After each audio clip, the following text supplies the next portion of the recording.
చాలా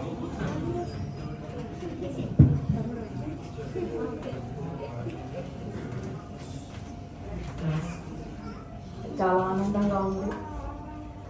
రవీంద్ర భారతిలో కళలకు సంబంధించిన ఏ మీటింగ్ అయినా సరే, రవీంద్ర భారతిగా కాదు, కళారూపానికి సంబంధించిన ఏ మీటింగ్ అయినా సరే, ఎంత కష్టం ఉన్నా సరే అటెండ్ అవుతాను.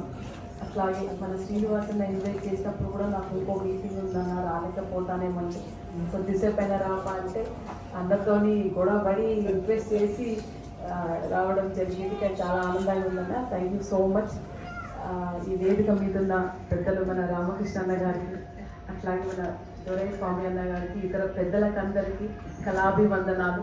అట్లాగే వేదిక ముందున్న ప్రతి ఒక్క కళాకారులకు, ఇక్కడ డిఫరెంట్ స్టేషన్ చూసిన కళాకారులకు, అన్నలకు, అమ్మలకు, పెద్దలకు అందరికీ మీ గద్దరున్న బిడ్డ, మీ చెల్ల తరఫున పాదాభివందనాలు. కళ చాలా గొప్పదైనది. ఆ కళని మనం వర్ణించలేము. కానీ ఆ కళ మన గుండెల్ని కదిలిస్తుంది. ఆ కళ మనలో ఉన్న నిశ్శబ్దాన్ని వెలికి తీస్తుంది. ఆ కళ మనల్ని నిద్రలేపుతుంది. మన గుండెల్ని కదిలించి మన ఆశయాన్ని చేరుకునేంత వారికి నిద్రపోనించదు ఆ కళ.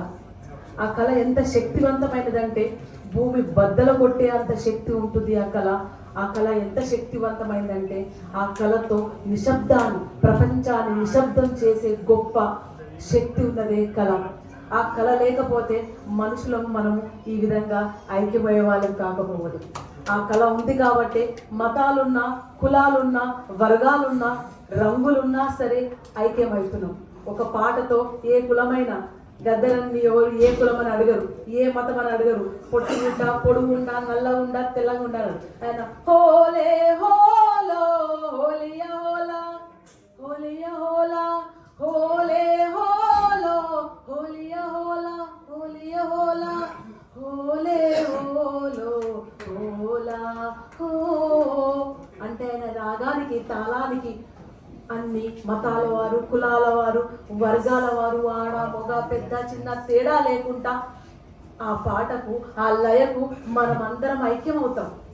ఆ ఐక్యం కావడమే కళ. ఆ ఐక్యం కావడమే నిజాయితీ. ఆ ఐక్యం కావడమే ప్రేమ. ఆ ఐక్యం కావడమే సేవాభావం.